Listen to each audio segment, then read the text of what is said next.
Puji Tuhan, Bapak Ibu yang saudara yang dikasihi Tuhan. Bersyukur kita kalau pada hari ini kita masih diizinkan oleh Tuhan untuk kita bersama-sama beribadah kepada Tuhan.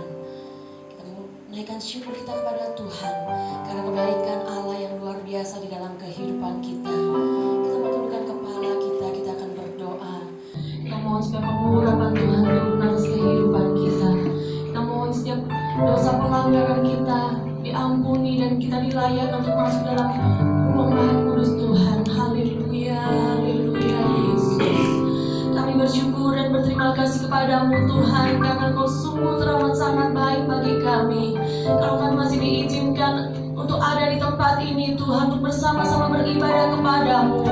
Kami tahu bukan karena kuat gagah hebat kami, tetapi semuanya semata-mata karena kasih kemurahan Tuhan di dalam kehidupan kami.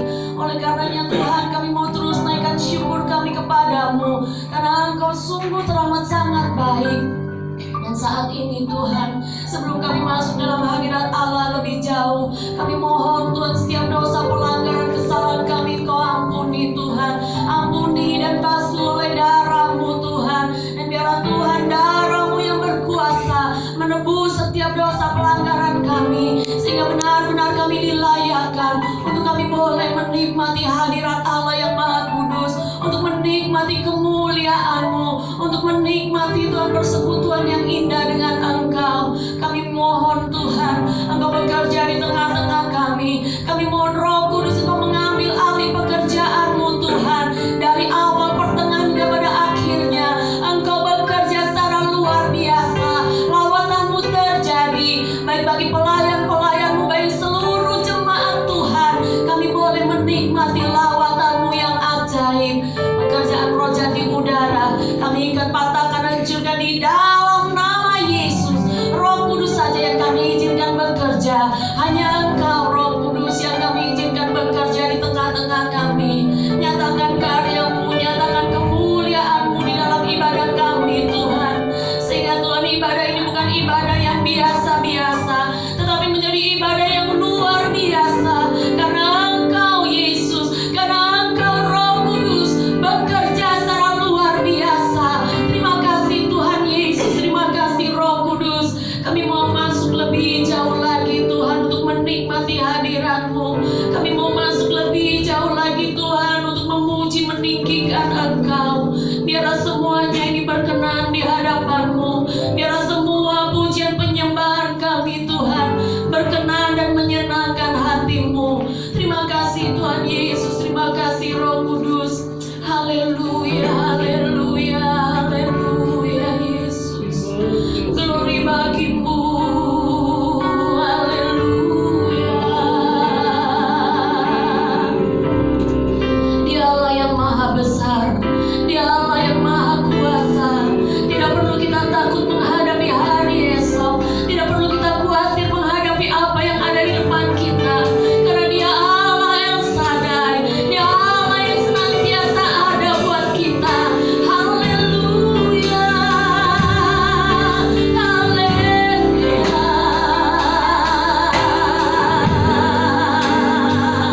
Glory bagi-Mu Tuhan.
There's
tempat ini Tuhan.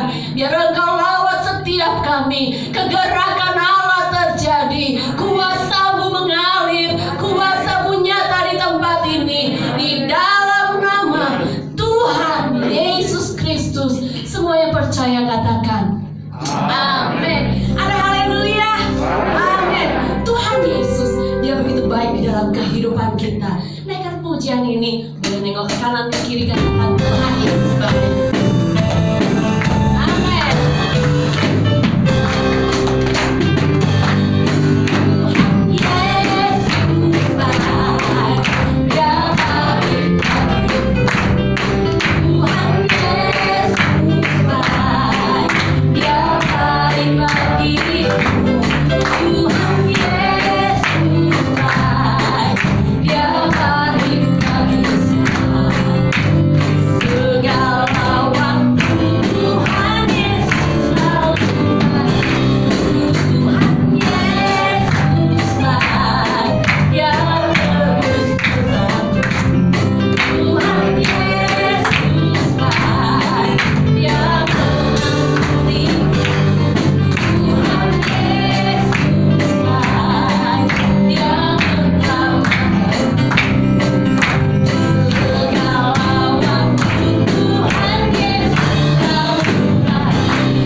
Tuhan, biar kami boleh fokus menghadap firman Tuhan. Terima kasih Tuhan, berkati hamba-Mu yang akan membawakan firman-Mu Tuhan. Kau pakai dia lebih luar biasa lagi Tuhan.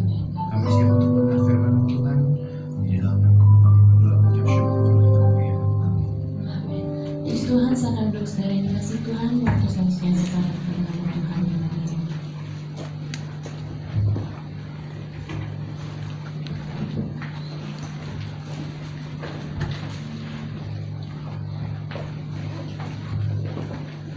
Ya, puji Tuhan. Shalom. Salam sejahtera dalam kasih Tuhan Yesus Kristus buat kita semua. Kita bersyukur kalau kita ada sampai saat ini, itu semua oleh karena anugerah Tuhan. Kita boleh beribadah semua oleh karena anugerah Tuhan. Puji Tuhan. Terima kasih kepada Bapak Gembala dan Ibu Gembala yang mempercayakan saya untuk melayani kita dengan firman Tuhan. Tuhan Yesus memberkati. Dan kita akan melihat dari firman Tuhan bahwa hari-hari ini kita diajar untuk terus lebih dekat dengan Tuhan, melihat keadaan situasi kondisi yang ada. Namun apa respon kita ketika kita diperhadapkan seperti ini? Saya percaya hidup kita sebagai anak Tuhan tahu dan mengerti ada semua dalam kebenaran. Itu sebabnya kita akan melihat firman Tuhan pada saat ini. Sama-sama kita buka Alkitab kita, baik di lantai atas, lantai bawah, bahkan di rumah. Kita akan melihat dari firman Allah dari Markus pasal 4 ayatnya yang ke-35 sampai ayatnya yang ke-41. Saya akan bacakan buat kita semua dengan kasih Kristus. Mari kita sama-sama bangkit berdiri untuk kita menyimak pembacaan firman Allah pada saat ini. Perikop firman Allah itu angin ribut diredakan. Pada hari itu, waktu hari sudah petang, Yesus berkata kepada mereka, "Marilah kita bertolak ke seberang." Mereka meninggalkan orang banyak itu lalu bertolak dan membawa Yesus beserta dengan mereka dalam perahu di mana Yesus telah duduk, dan perahu-perahu lain juga menyertai dia. Lalu mengamuklah taufan yang sangat dahsyat, dan ombak menyembur masuk ke dalam perahu, sehingga perahu itu mulai penuh dengan air. Pada waktu itu Yesus sedang tidur di buritan di sebuah tilam. Maka murid-muridnya membangunkan dia dan berkata kepadanya, "Guru, engkau tidak peduli kalau kita binasa?" Ia pun bangun menghardik angin itu dan berkata kepada danau itu, "Diam, tenanglah." Lalu angin itu reda dan danau itu menjadi teduh sekali. Lalu ia berkata kepada mereka, "Mengapa kamu begitu takut? Mengapa kamu tidak percaya?" Mereka menjadi sangat takut dan berkata seorang kepada yang lain, "Siapa gerangan orang ini sehingga angin dan danau pun taat kepadanya?" Amin. Puji Tuhan. Silakan duduk. Tuhan Yesus memberkati. Nah, kita melihat dari firman Allah satu peristiwa yang terjadi ketika murid-murid dan Yesus sedang berada di sebuah perjalanan. Ya, kita melihat dalam tengah perjalanan karena mereka memakai perahu, kendaraan perahu, ya, saya bisa katakan bahwa di tengah perjalanan mereka dilanda dengan satu peristiwa yang luar biasa. Mereka dilanda dengan satu peristiwa yang membuat mereka takut, yang membuat mereka khawatir, yang membuat murid-muridnya itu menjadi sangat-sangat bimbang. Kenapa? Karena keadaan dan situasi saat itu yang mereka hadapi seolah-olah membuat mereka sudah tidak ada pengharapan lagi. Seolah-olah membuat mereka itu sudah tidak punya iman lagi kepada Tuhan. Padahal mereka bersama-sama dengan Yesus. Padahal murid-murid pada waktu itu bersama-sama dengan Yesus, guru mereka. Tetapi yang menjadi persoalan, yang menjadi kesalahan, mereka lupa, oh ternyata ada Yesus bersama dengan mereka. Mereka lupa kalau ada Yesus, ada guru mereka yang bersama-sama dengan mereka. Itu yang menjadi persoalan besar bagi murid-muridnya. Yang saya mau katakan bukan masalah ombaknya, bukan masalah badainya sebetulnya. Yang menjadi masalah kan mereka lupa kalau ada Yesus yang bersama dengan mereka. Ketika mereka lupa kalau ada Yesus bersama dengan mereka, angin badai itu terus menghantam mereka. Kenapa itu terus ada? Kenapa badai itu terus ada? Kenapa ombak itu terus menghantam? Persoalan mereka menghantam perjalanan mereka. Karena yang pertama mereka tidak percaya. Yang kedua mereka biarkan Yesus tidur. Yang ketiga mereka mengandalkan kekuatan kepintaran mereka. Mereka mungkin berkata, kami, background kita sebelum ikut guru kami, sebelum ikut Yesus, seorang nelayan tahu situasi, bisa mengendalikan keadaan di laut. Bisa. Tapi ternyata tidak. Apa yang kita bisa pelajari dari kebenaran ini? Apa yang kita bisa ambil dari firman ini? Dari sebuah peristiwa ini, dari sebuah persoalan yang mereka hadapi. Bukan berarti dalam perjalanan kekristenan kita, anak-anak Tuhan, orang percaya tidak akan menghadapi yang namanya masalah, tantangan ada. Contoh murid-murid Tuhan Yesus, setiap hari bersama-sama dengan Yesus, setiap hari melihat perbuatan Yesus, melakukan mujizat. Tapi ternyata itu belum menjamin, tidak menjamin kepercayaan mereka 100% kepada kuasa Tuhan. Tidak menjamin memberikan sepenuhnya hidup mereka kepada Tuhan. Dari ayat yang kita sudah baca, kita menemukan kesalahan-kesalahan mereka di sana. Mereka lupa dengan Yesus, tidak percaya. Sehingga dari ayatnya yang ke 28 di sana kita bisa temukan, kita bisa lihat di sana apa yang Yesus katakan. Mengapa kamu begitu takut? Mengapa kamu begitu takut? Ada dua hal di sana dikatakan yang disampaikan oleh Allah, oleh Yesus kepada muridnya. Hal yang pertama, kenapa kamu begitu takut? Yang kedua, mengapa kamu tidak percaya?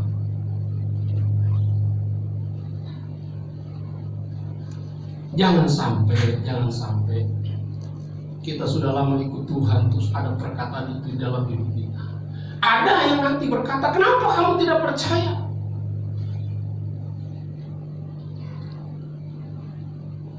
Pujian pertama awal tadi berkata, tak usah ku takut, tak usah ku bimbang, tak usah ku cemas. Dan itu adalah judul firman Tuhan. Saya tak pernah ngomong sama tante, itu gembala, saya mau khotbah tentang ini. Jadi tante nyanyiin, enggak. Yaitu kepercayaan kita, iman itu mampu mengalahkan rasa takut. Kita tidak perlu takut, kita tidak perlu khawatir, tidak perlu bimbang dengan keadaan sekarang. Karena memang sudah ditulis dalam Alkitab, akhir zaman kita akan melihat, kita akan mengalami yang namanya goncangan dunia. Namun apa janji firman Tuhan? Jangan kau takut, karena Dia akan menyertai kita. Jangan kau bimbang, sebab aku ini Allahmu, kata firman. Yesaya pasal 41 ayat 13 berkata bahwa sebab aku ini Tuhan Allahmu, memegang tangan kananmu dan berkata kepadamu, janganlah takut, akulah yang akan menolong engkau. Ini Allah sendiri yang berkata, jangan takut menghadapi. Kenapa? Aku ada, aku bersama dengan engkau, aku akan menyertai engkau dan akan menolong engkau. Bukan cuma menyertai, tetapi Dia menolong dari setiap persoalan yang kita hadapi, dari setiap keadaan yang kita sedang hadapi saat ini. Asalkan kita jangan takut. Percaya bahwa dengan percaya kita kepada Tuhan, dengan iman kita percaya kepada Tuhan, maka di sana akan terjadi mujizat yang luar biasa. Saya berkata kepada anak remaja tadi malam bahwa bagaimana cara untuk melawan keadaan yang ada, situasi yang ada. Lawan kita kenal dulu siapa. Kuasa-kuasa yang tidak kita bisa lihat, kuasa kegelapan. Namun ada strategi-strategi yang harus kita pakai untuk bisa melawan. Bukan dengan kekuatan kita. Yang pertama, kita jangan takut. Sebab Allah menyertai kita, Allah yang menolong kita. Kita melihat contoh dari ketiga pemuda Sadrak, Mesak, dan Abednego menghadapi situasi persoalan ancaman hidup karena tidak mau ikuti apa kata Nebukadnezar sebagai raja untuk menyembah patung yang dia dirikan pada waktu itu. Dan mereka berkata dengan iman, dengan keyakinan yang kuat pada Tuhan, kalaupun Allah kami tidak akan menolong kami tidak akan pernah menyembah patung ini. Kalaupun Allah kami yang kami sembah tidak akan menolong kami di situasi seperti ini, kami sekali-kali tidak akan pernah menyembah patung berhala ini. Dan ketika mereka beriman kepada Tuhan, perkataan iman itu muncul kepada mereka. Apakah Tuhan biarkan mereka? Tidak. Tuhan tolong. Namun pertolongan Tuhan itu muncul ketika kita masuk dalam persoalan itu. Bukan berarti ketika kita berseru Tuhan tolong, terus kita tidak masuk dalam persoalan itu. Tidak. Kita diizinkan Tuhan untuk masuk ke sana. Supaya apa? Supaya kita melihat pertolongan Tuhan.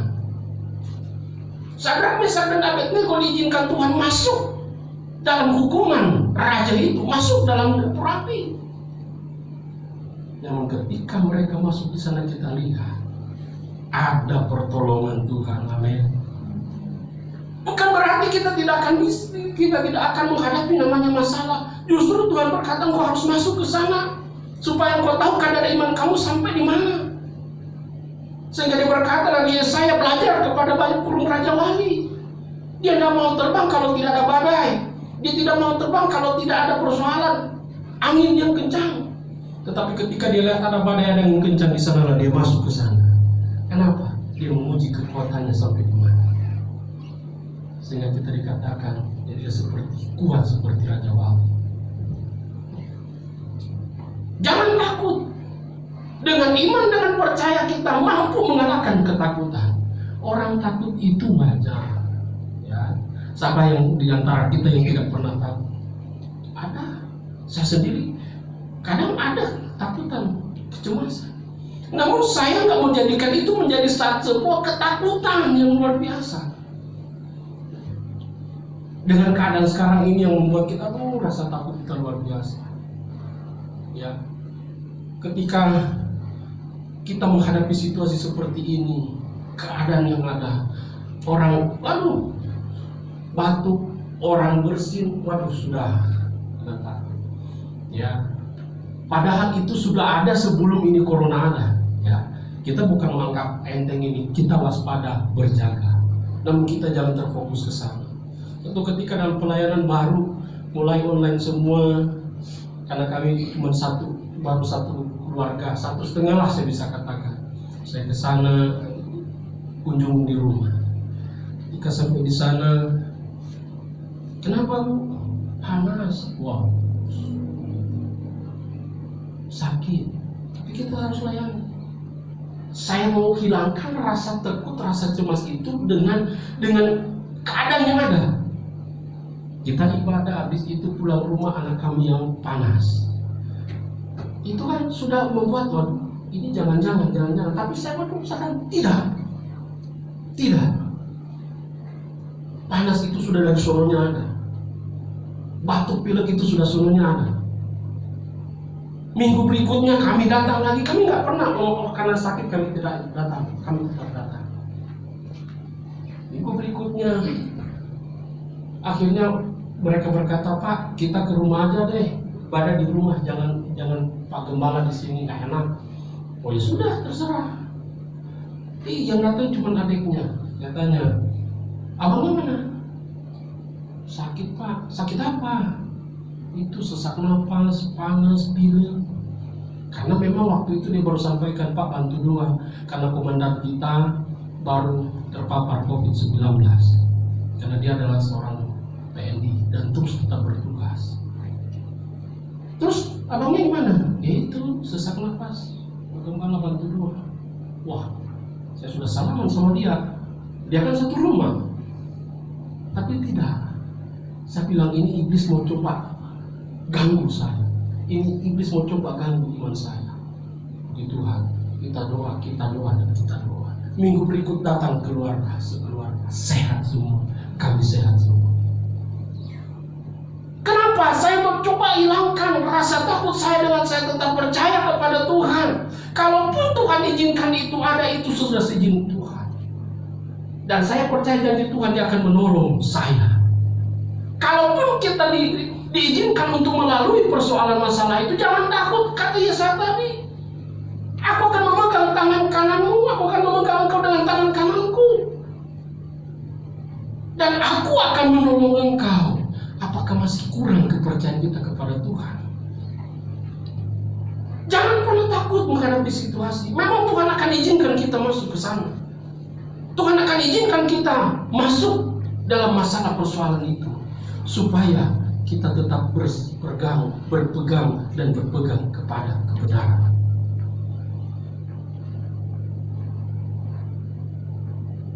Itu sebabnya kita akan melihat, untuk kita mampu mengalahkan rasa takut itu dengan apa? Supaya kita mampu mengalahkan rasa takut itu, hal yang pertama adalah kita tidak perlu bimbang. Kadang-kadang kan kita sekarang ini sedang gini, aduh, mau gimana ya? Apalagi ini virus ini menghantam bukan cuma satu sisi, banyak sisi yang dia hantam. Ekonomi, pekerjaan, usaha dihantam sama dia. Bagaimana? Kita mulai bimbang, kita mulai ragu.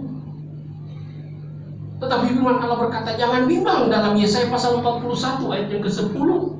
Yesaya 41 ayat yang ke-10 di sana dikatakan, janganlah takut, sebab aku menyertai engkau. Janganlah bimbang, sebab aku ini Allahmu. Aku akan meneguhkan, bahkan akan menolong engkau. Aku akan memegang engkau dengan tangan kananku yang membawa kemenangan. Ingat janji Tuhan kepada kita ketika kita masuk dalam persoalan itu, Dia akan membawa kita kepada kemenangan. Alkitab berkata, kita lebih dari pemenang. Orang percaya, anak Tuhan, kita lebih dari pemenang. Sebab itu jangan takut, jangan bimbang. Jangan pernah bimbang tentang keadaan yang ada. Tetapi percayakan terus hidup kita bahwa jaminan kemenangan itu Tuhan sudah sampaikan kepada kita. Asalkan kita tetap berjalan sesuai dengan apa kehendak Tuhan, sesuai dengan apa yang Tuhan mau dalam hidup kita. Jangan kalah dengan persoalan, jangan kalah dengan masalah. Kalahkan itu dengan iman kita kepada Tuhan. Jangan rasa takut akhirnya itu akan menguasai hidup kita. Tetapi ingat, kita punya Tuhan. Ketika kita tidak bimbang, maka di sana tidak ada kekhawatiran. Ketika kita tidak bimbang, maka di sana ada doa yang kita naikkan kepada Tuhan. Ketika kita tidak bimbang, ada ucapan syukur yang kita naikkan kepada Tuhan. 1 Petrus berkata bahwa jadilah tenang supaya engkau dapat berdoa. Nah, kalau kita sudah bimbang, sudah tidak ada tenangan, boro-boro kita bisa berdoa. Yang di pikiran kita bagaimana hidup saya, bagaimana nanti saya, ke depannya saya. Enggak usah pikirkan.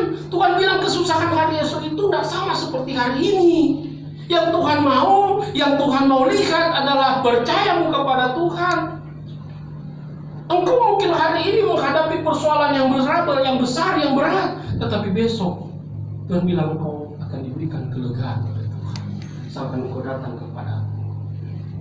Berdoa kepada Tuhan, tidak khawatir dengan keadaan, terlebih kita naikkan syukur. Kalau keadaan ini ada, kita berkata terima kasih Tuhan, karena dengan keadaan ini engkau lebih mendekatkan saya kepada Tuhan. Itu yang harus kita lakukan. Jangan pernah bimbang.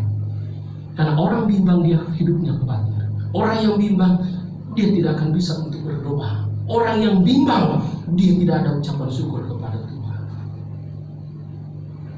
Sebab itu jangan bimbang, karena Tuhan Allah akan menyertai kita senantiasa, dan jaminannya adalah kemenangan. Jaminannya kita akan menang dari setiap persoalan, menang dari setiap masalah. Mungkin kita boleh bertanya, kapan ini corona akan berlalu? Nggak usah tanya kapan coronanya. Tanya, seberapa dekatnya saya dengan Tuhan, seberapa percayanya saya dengan Tuhan.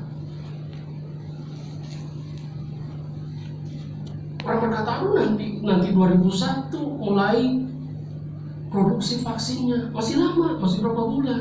Kita nggak Natalan. Sudah ada yang berkata kami umat Tuhan, berarti kita ada Natalannya. Setiap hari kita Natalan. Setiap hari ada Yesus dalam hidup kita. Ya. Yang penting Yesus, tanya Yesus, Tuhan, saya sudah seberapa dekat dengan Tuhan. Ketika kita bertanya lewat doa tentunya, kita bersyukur, terima kasih Tuhan, karena dengan ini saya lebih kenal Tuhan, saya lebih dekat dengan Tuhan. Yang penting kita tidak bimbang.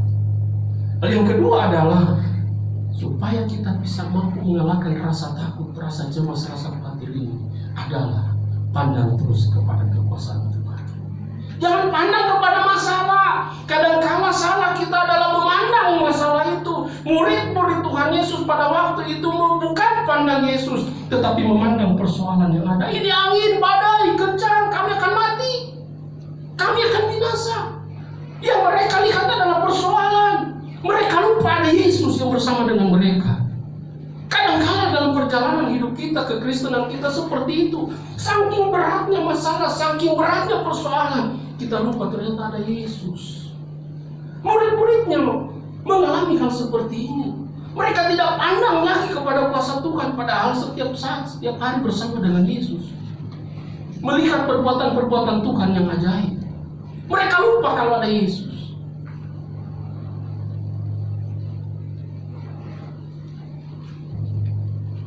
Mazmur berkata, pasal yang ke-16 ayat yang ke-8, di sana firman Tuhan berkata, Mazmur 16 ayat 8, aku senantiasa memandang kepada Tuhan, karena Ia berdiri di sebelah kananku, aku tidak goyah.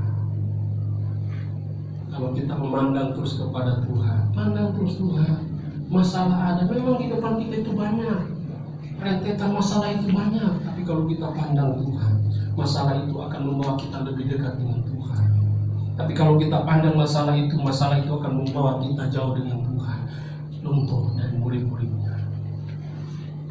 Karena melihat keadaan, melihat persoalan, melihat masalah, sehingga yang pada akhirnya mereka berseru, Guru, salahkan Yesus, Engkau tidak peduli. Kami ini mau binasa. Kenapa Engkau tidak tolong kami? Seperti itulah bahasa mereka. Engkau tidak peduli, kami akan binasa. Sehingga di ayat yang selanjutnya Yesus berkata, hai kamu, orang yang kurang percaya, mengapa engkau takut? Kamu orang yang tidak percaya. Itu sebetulnya perkataan yang keras dari Yesus buat mereka. Sudah setiap hari bersama dengan aku, kenapa kamu tidak percaya? Kenapa kamu masih ragu? Kenapa kamu pandang masalah bukan pandang saya?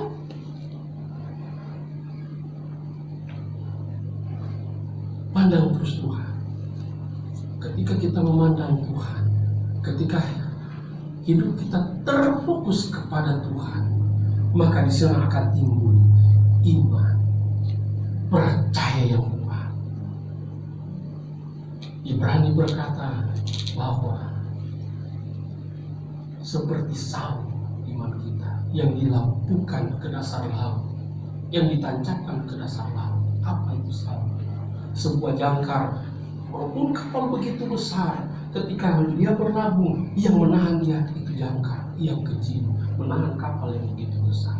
Namun kapal itu tidak goyah walaupun ada badai. Jadikan iman kita yang kecil ini, tancapkan kepada Tuhan, fokuskan kepada Tuhan, maka persoalan badai apapun datang, kita tetap teguh, kita tidak akan goyah. Itu kata Mazmur. Kalau kita memandang terus, engkau tidak akan pernah goyah. asalkan kita tetap hidup di dalam Tuhan. Ketika kita menancapkan setiap iman kita kepada Tuhan, ketika kita memandang terus kepada Tuhan, maka saya katakan tadi akan timbul iman. Yang kedua, puji-pujian kita hanya kepada Tuhan. Pujian penyembahan kita terus akan naikkan kepada Tuhan.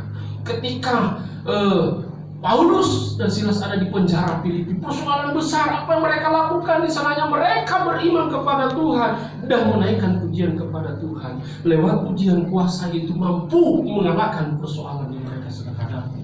Lewat pujian mampu mengalahkan situasi yang ada, melepaskan mereka dari belenggu. Dan hal yang terakhir, ini yang sangat kita butuhkan, tetap cinta Tuhan. Apapun persoalanmu, apapun masalahmu, kita tetap berkata, aku tetap cinta. Pujian berkata, ku tetap cinta, ku tetap cinta. Walau badai datang menerpa, ku tetap cinta, ku tetap setia, ku tetap setia. Kenapa? Itu kita harus komitmen dengan Tuhan.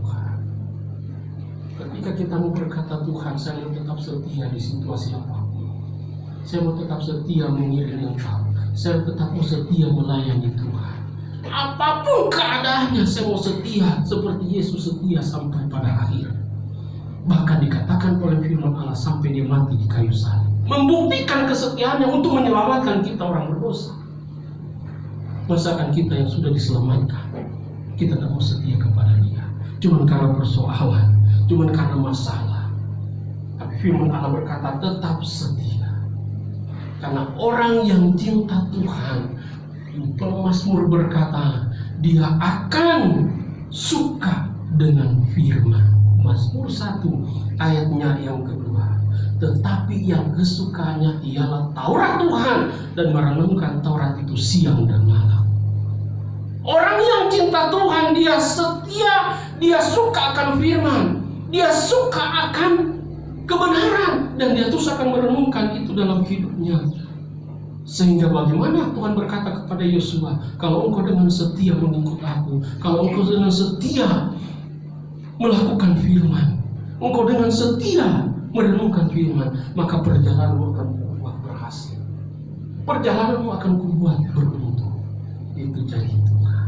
Ketika kita tetap cinta Tuhan, kita pasti akan suka dengan firman. Dan bukan cuma sampai suka dengan firman. Ketika kita cinta Tuhan, Yakobus berkata, Yakobus 1 ayat 22 berkata, tetapi hendaklah kamu menjadi pelaku firman dan bukan hanya mendengar saja, sebab jika tidak demikian kamu menipu diri sendiri. Maksudnya kita berkata, Tuhan, aku cinta kamu, aku cinta Tuhan, tapi kita tidak melakukan firman. Aku cinta Tuhan, tapi kita masih khawatir. Aku cinta Tuhan, tapi kita masih bimbang. Aku cinta Tuhan, tapi kita masih tidak percaya kepada Tuhan. Yang Tuhan mau ketika engkau berkata, aku cinta Tuhan, engkau lakukan firman itu. Lakukan apa yang menjadi kehendakku buat kamu, supaya hidup kita terus tetap ada di jalurnya Tuhan. Masalah boleh ada, persoalan boleh ada, tetapi ingat, jangan kita hidup dalam ketakutan itu. Tetapi ubah ketakutan itu menjadi satu kesukaan, satu sukacita. Seperti bagaimana Yesus mengubah air menjadi anggur.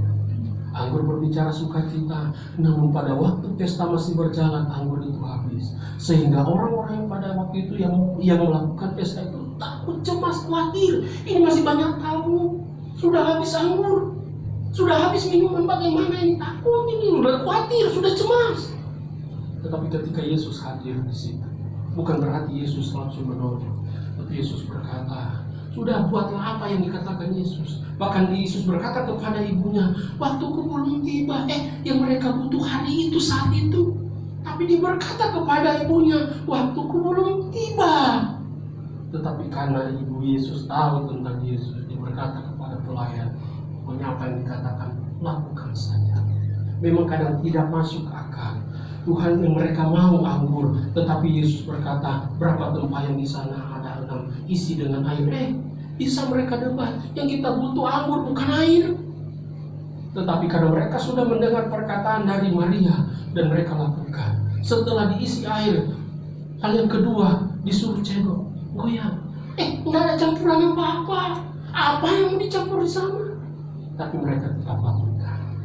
Sehingga apa? Ini berbicara tentang ketaatan kita kepada Tuhan. Lakukan saja. Memang kadang-kala itu nggak masuk logika, nggak masuk akal. Tetapi kalau Tuhan yang suruh, lakukan saja. Karena Perentus berkata, apa yang tidak pernah kita lihat, apa yang tidak pernah kita pikirkan, itu yang Tuhan akan buat buat kita. Sehingga kita berkata, dan dia akan berkata, kita akan dibuat dia terheran-heran. Murid-murid pada waktu itu, pelayan-pelayan pada waktu itu heran dengan keadaan. Sehingga ketika mereka bawa anggur ini kepada pemimpin-pemimpin pesta itu, air itu, dan ketika mereka kecap itu anggur yang terbaik. Haleluya.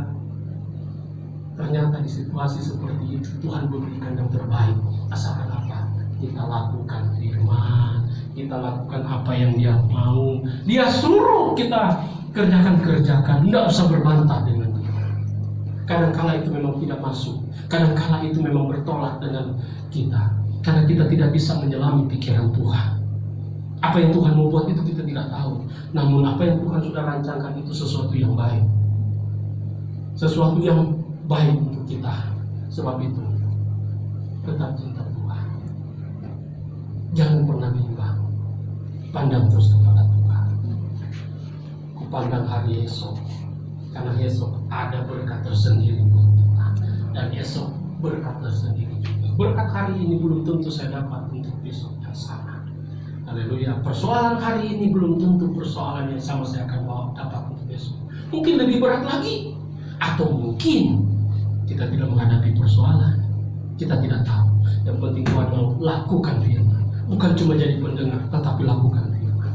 Orang yang cinta Tuhan adalah dia suka firman dan dia suka lakukan firman. Tuhan berkati kita dengan firman Tuhan pada saat ini. Saya percaya baik di tempat ini maupun di rumah, kita terus tetap setia kepada Tuhan. Kalahkan rasa takut itu dengan percaya, dengan iman kepada Tuhan. Serahkan hidupmu kepada Tuhan, maka Dia akan memelihara hidupmu. Jangan pernah takut, kata firman Tuhan berkata, jangan pernah takut dengan hal-hal yang mampu membunuh jiwa, membunuh tubuh. Tetapi dia tidak bisa membunuh roh, jiwa yang ada dalam hidup kita. Tetapi takutlah kepada Dia yang membunuh jiwa, membunuh tubuh, membunuh roh, yaitu Yesus. Kita tidak perlu takut dengan keadaan yang ada, karena itu hanya membunuh kita masuk kepada kebinasaan. Tetapi takutlah akan Tuhan, supaya hidup kita terpelihara dengan sempurna sampai kedatangannya kali yang kedua, menjemput kita siap hidup bersama Dia. Tuhan berkati kita dengan firman-Nya. Kita berdoa bersyukur. Mari sama-sama kita bangkit berdiri. Biarlah firman Tuhan yang kita sudah terima pada saat ini terus itu menjadi rema dalam hidup kita. Kita yang ada di tempat ini, di rumah kita masing-masing, biarlah kita terfokus terus kepada Tuhan. Hidup kita jangan diombang-ambingkan oleh keadaan sekarang. Tetap kita berkata, terima kasih dengan keadaan ini, Engkau lebih membuat kami lebih tetap percaya kepada Tuhan. Terima kasih Tuhan untuk firman. Hamba-Mu sudah selesai berbicara. Ada kekurangan yang Hamba-Mu sampaikan, tapi Engkau Roh Kudus yang menyempurnakan semua itu. Sebab itu Tuhan, biarlah kuasa-Mu terus menyertai perjalanan hidup kami di tengah situasi yang ada. Biarlah kehidupan kami tetap mengandalkan Engkau, percaya penuh hanya kepada Tuhan, bahwa semua ini akan berlalu, semua ini akan berlalu. Terima kasih Tuhan, terima kasih Yesus. Kami tahu ada begitu banyak persoalan yang kami hadapi, namun bersama dengan Yesus jaminannya adalah kemenangan. Bersama dengan Yesus jaminannya Engkau akan terus menopang kami, Engkau terus akan menolong hidup kami. Terima kasih Tuhan untuk firman-Mu, meteraikan itu dalam kehidupan kami umat-umat-Mu, sehingga kami bukan saja menjadi pendengar saja, tetapi benar-benar kami menjadi pelaku-pelaku firman Tuhan di akhir zaman ini. Sehingga ketika Engkau datang kali yang kedua, Engkau tidak mendapati kami kosong, tetapi Engkau mendapati kami beriman kepada Tuhan. Terima kasih Tuhan Yesus, terima kasih. Kembalikan segala puji, syukur, hormat, kemuliaan hanya bagi Tuhan. Engkau yang semakin ditinggikan dan diagungkan dalam hidup kami. Terpujilah nama-Mu Tuhan. Kami bersyukur untuk firman Tuhan. Kami berdoa dalam nama Tuhan Yesus Kristus. Haleluya. Amin. Puji Tuhan, silakan duduk. Saya kembalikan kepada Tuhan. Puji Tuhan, saya percaya kita semuanya diberkati melalui kebenaran firman Tuhan. Terima kasih kepada Bapak Pendeta Ramli Kawatu yang sudah menyampaikan kebenaran firman Tuhan. Kita terus berdoa supaya Tuhan pakai kehidupannya semakin hari semakin heran. Tuhan berkati rumah tangganya, Tuhan berkati pelayanannya. Apapun yang menjadi kerinduannya, biar Tuhan yang menjadi jawaban bagi kehidupannya. Terima kasih juga kepada segenap pelayan yang bertugas pada ibadah offline ini, mulai dari multimedia, WL, singers, pemain musik, dan juga tim gugus tugas yang bertugas di bawah multimedia. Pak Ajeng juga yang bagian ini ya, recording. Nah semuanya terima kasih, dan juga seluruh jemaat Tuhan yang ikut memuji menyembah Tuhan. Yang kita lakukan itu adalah pelayanan kepada Tuhan, jadi semuanya itu pasti diperhitungkan oleh Tuhan. Puji Tuhan, tetap setia mengiringi Tuhan. Untuk kegiatan kita sepanjang minggu ini, sebelum itu untuk persembahan ya, untuk persembahan operasional dan pembangunan, ini yang biasa persembahan pertama dan kedua, itu bisa ditransfer ke rekening bendahara atas nama Dedi Chandra Dinata ke BCA 12814555872. Kemudian untuk persembahan persepuluhan bisa ditransfer ke BCA dengan nomor 7400516574 atas nama yang Cemanorek. Untuk kegiatan kita nanti, ibadah sekolah minggu akan diadakan secara online jam 4. Sekarang linknya menggunakan link GPDI Kota Wisata, karena kita sudah buat program sendiri ya. Jadi ada ibadah online dan kita buat sendiri. Jadi nanti orang tua tolong dampingi anak-anak untuk bisa ikut di dalam ibadah online anak-anak jam 4 sore di link YouTube GPDI Kota Wisata. Dan setelah itu jam 5 sore jangan lupa kita ibadah online juga di link YouTube yang sama di GPDI Kota Wisata. Jadi Bapak Ibu Saudara yang belum sempat ibadah pagi ini diingatkan kembali supaya nanti sore bisa ikut ambil bagian di dalam ibadah online. Dan bagi Bapak Ibu yang sudah ikut ibadah pagi ini juga, kalau nggak kemana-mana, ayo sama-sama ikut ibadah online lagi. Saya percaya ada berkat yang luar biasa, berkat ganda Tuhan sudah siapkan buat kita. Nah kemudian setelah itu hari Rabu nanti kita ada komsel online melalui line group call. Jadi Bapak Ibu Saudara sekalian yang selama ini belum pernah ikut, yuk ikut. Kalau yang masih belum bergabung di dalam grup ini, bisa menghubungi saya atau menghubungi Saudara Yoyo gitu ya, untuk bisa dimasukkan di dalam grup, atau sebetulnya sesama anggota juga bisa invite ya. Jadi tolong nanti ibadah komsel nanti hari Rabu melalui line group call jam 7:30. Kemudian ibadah wanita juga sudah kita mulai, sudah minggu besok ini, Jumat besok ini adalah ibadah yang ketiga, dan kita lakukan secara online juga dengan melalui aplikasi Zoom ya. Jadi kaum wanita semuanya saya undang, saya ajak semuanya bergabung di dalam ibadah WSP online ini melalui Zoom jam 7:30 pada hari Jumat. Dan hari Sabtu doa pagi jam 6 sampai dengan jam 7 pagi kita lakukan masing-masing di rumah kita. Jangan lewatkan di rumah masing-masing. Tetap lakukan ini dengan setia, tetap ambil waktu untuk berdoa bersama-sama pada hari Sabtu jam 6 sampai dengan jam 7 pagi. Kemudian ibadah YMB Pemuda Remaja diadakan melalui via Zoom meeting setiap hari Sabtu jam 6:30 malam. Kita juga tetap adakan, jangan lupa untuk ikut ambil bagian di dalam ibadah YMB ini. Dan hari Minggu kembali kita ibadah seperti biasa jam 8 pagi, ibadah offline di gereja, dan selanjutnya ibadah online untuk anak-anak jam 4, dan ibadah online ibadah raya pada jam 5 sore. Jadi mungkin itu saja pengumumannya. Mungkin ada tambahan dari Bapak Gembala. Kalau tidak ada, sama-sama kita akan bangkit berdiri, dan saya akan serahkan kepada Bapak Gembala untuk doa penutup sekaligus doa berkat.